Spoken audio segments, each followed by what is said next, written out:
where we help our patients live long and well because we believe the quality of life is just as important as the quantity of life. We're here live again with another conversation with Dr. Alicia Shelley. She's a favorite. This would be her third time here, right? Yeah, third time.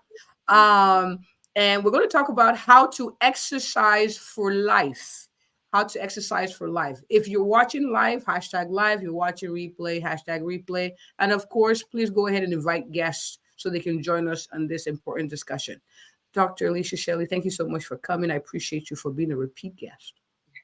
Thank you so much for having me. We have so much fun. So this is great for me. Thanks for inviting me. Great. All right, do me a favor. For those who may not have watched you the first time, could you kindly introduce yourself, who you are, and what you do?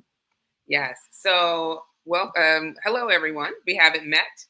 My name is Dr. Alicia Shelley. I am a board-certified internal medicine, obesity medicine physician. So I actually practice both primary care and obesity medicine. And I'm also the host of the podcast, Back on Track, Achieving Healthy Weight Loss. You can get that wherever you see your podcast. And also, I'm a keynote speaker, 2 times TEDx speaker. So super excited to be here.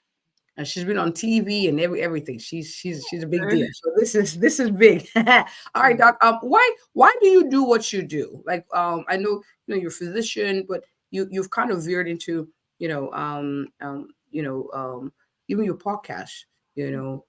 Preventing weight regain. Why do you do what you do?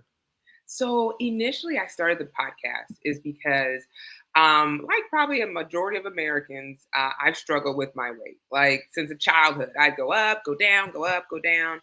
And it was a lot, I'll be honest with you. And so eventually I got to the point where I just was not being successful with my weight. So I ended up undergoing bariatric surgery. And I thought, that's it. I did the surgery. I'm going to be skinny for life. That didn't happen. And so I was continuing to struggle. And so what I realized, and this is when I started getting into obesity medicine, I was getting into it not just to help my patients, but I wanted to help myself because what is going on? I did surgery, I did all the things. And now look at me, I'm gained back. I think it was like 40 pounds I gained back. And so what I realized and what hit me, it was like, dude, this needs to be a lifestyle change. Like you can't just do one thing and think that's it. You got to kind of continue to do it. And so I realized that there are probably people who were, and then after that, sorry, I forget the part of the story. I started exercising more. I got on top of things. I even actually got on weight loss medications to help. And so with the combination of bariatric surgery and weight loss medications, I've been able to, and exercise and diet and all the other things, sleep, stress, all the other things, I've been able to maintain my weight and actually get to the lowest weight that I've gotten, even lower than when I had the bariatric surgery, which was amazing. And so that's when I started thinking that there's probably other people who were in my shoes, where you've done everything you can, and it just seems like it's not working. And so that's when I started to got the podcast to kind of help people with different tips, different things, more education on what's going on. Because sometimes you feel like it's just you don't have enough willpower, but it's more than willpower. There's so much going on. Like I'm fighting genetics. So my body just wants to be bigger, And so, but there are also other reasons why people gain weight. It can be, like I said, genetics. It can be endocrine. Do you have thyroidism? Do you have PCOS? Depression, anxiety, behavioral issues, social contact. What are your access? So there's so many different factors that play a role. And that's why I ended up starting the podcast and kind of doing what I'm doing and just sharing the love, sharing the knowledge. Like, hey, listen, it's more than just willpower. Wow. But know that you can do it and you can do this for life. I have to say, I appreciate your openness, your down to earthness, and you sharing your own personal challenges with it too. I love how I feel like we need to do a separate podcast just talking about, the science behind weight and the challenges and how it's not just a question of what you're eating. And to destigmatize that a little bit so people don't feel frustrated in their journey to wellness and getting the weight that works best for them. So that's a whole podcast. But thank you for sharing that, because that was powerful. And I like how you're using your own personal story to help empower others so they don't have to make the same mistakes or face the same challenges as intensely as you did. So now you talked about the lifestyle piece, you talked about the role of surgery and also medications in helping you reach your health goals. But we're focusing on exercise in here because that's a challenge. So what would you say exercise, how has exercise played a part specifically in the weight maintenance cycle? What would you say? So I definitely, so for me personally, I need to exercise. Number one, not only do I need to exercise just because I want to be healthy, I need to exercise for my mind. I am so, there's so much going on. It's so stressed. And so when I exercise, it's just a Zen moment. Like I didn't realize this. So the exercise that I enjoy is running and walking. So I do intervals, y'all. I've done Okay. marathons, I've done triathlons, and I've done them on an interval walking. Okay. But what I didn't realize was that I would see people walking past me and they're like smiling. I was like, man, these people are really friendly. I didn't realize that when I was walking and running, that I was smiling. Like this was just something that was just a joy. So to answer your question, how does weight kind of play with the maintenance? Mhm. It actually helps you maintain weight. And we could talk about kind of what are the goals for weight coming up, but I would say it helps me to maintain my weight. So even if I am a little bit off with my eating, like Thanksgiving, Christmas, I will go do like a little race or to go for a little walk, and it kind of just helps to balance that out. I mean, definitely you have to eat well, especially if you're trying to lose weight. But if you're just trying to maintain your weight, exercise is a really great way to maintain it. I love it. Exercise is a good way to prevent weight regain and to maintain it. All right, Exactly. Doc. I'm Mhm. happy for you. You're smiling when you exercise. Good for you. I'll be honest with you. I'm not. And some of my viewers are probably like, "Yeah, that's good for you," but not so many people are like, "Yay, exercise." Are there creative ways you suggest to make exercise enjoyable for our viewers? Yeah. So the one thing I would say is this. Number one, don't think of it as exercise because exercise gets a bad rap. Like we think of exercise like a punishment. You're like, what? What did I do wrong? Why do I have to do push-ups? Why do I have to do planks? And for me, is why do I have to do downward dog? What is it called? Downward Downward dog. dogs for yoga. That is the worst move ever.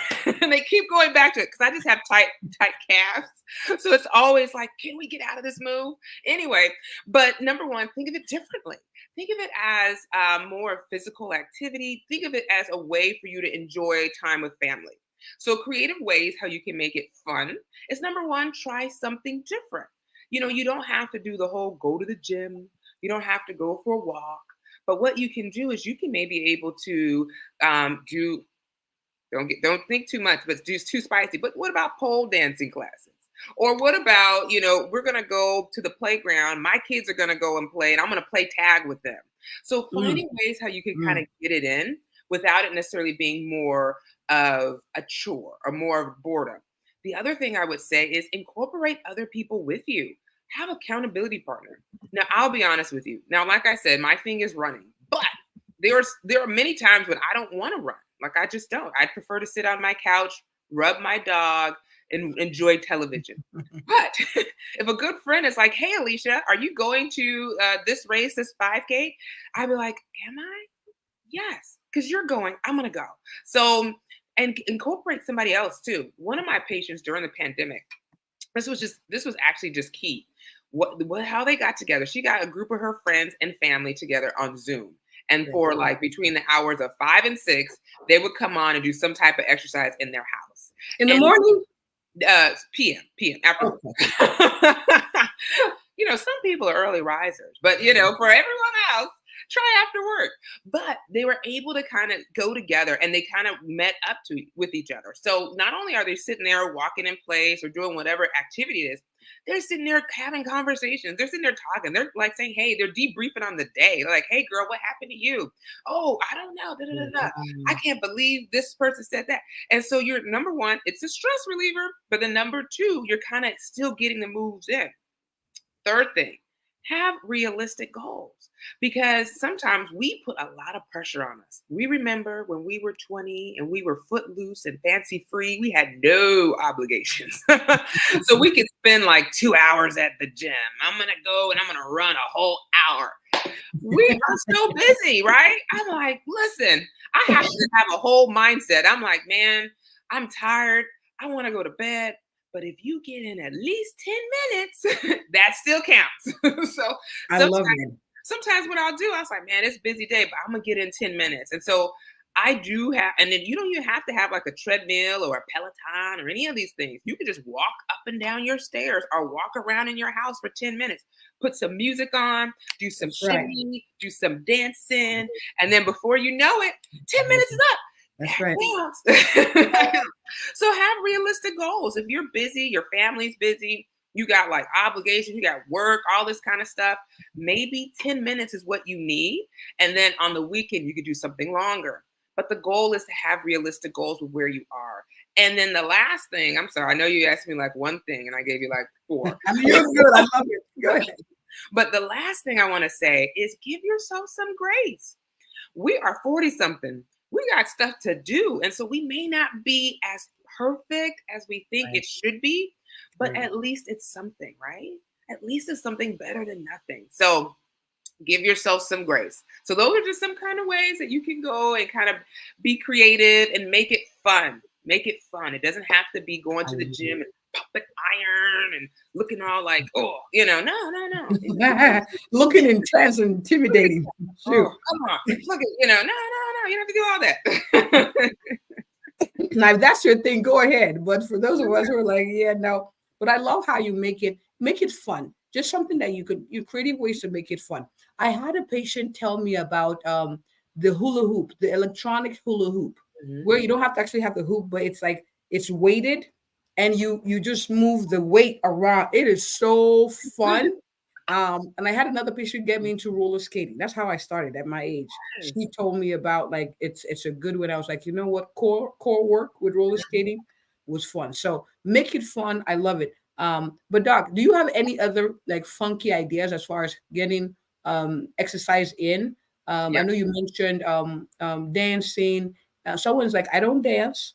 I feel awkward. I have two left feet. Are there any other ideas that you've seen, even with your clients, that they've used to get activity in that's not the conventional type? Yeah. So a couple of people. So you're right. Not everybody's a dancer, but you can dance in your house and nobody will know, no judgment zone. That's right. The other thing I would say is, so I have patients who have like either knee pain, back pain. So they're kind of limited in what they can do. So what I ask them to do is sometimes it's just chair exercises. And let me tell you, you may think chair exercise is a cop out. Go on YouTube, search chair exercises, and oh my goodness, these exercises are gonna make you sweat. I remember I was doing that. I was like, oh my gosh. I'm sitting here and I'm like, man, I'm a little, a little sweaty there. So definitely finding those, like if you're having like more knee pain, more back pain, you can still be active. And the funny thing is that the fact that you're stretching, the fact that you're active actually may help your knee pain and your back pain. It's when you're stiff and not moving is when it gets worse. Just a thought. The other thing I would say is, so a lot of people do like to walk, but the thing that stops them is this cold weather, like winter. Like if you're living in LA or if you're living in Florida, it's perfect. But the rest of us, we don't want to go outside. It gets dark early. So what people do is they'll walk the mall or they'll go into Walmart. Interesting fact, when Aretha Franklin, when she was losing her weight, she would walk Walmart in her neighborhood. And people are like, oh, that's Aretha Franklin. She's just walking, because that's how she got it in. Now, so these are just kind of some ways to kind of bypass this. You don't have to wait till the spring. You can stay active now. And the other thing I would say is, so some of my patients were teachers. And so a school could be pretty big, especially a high school.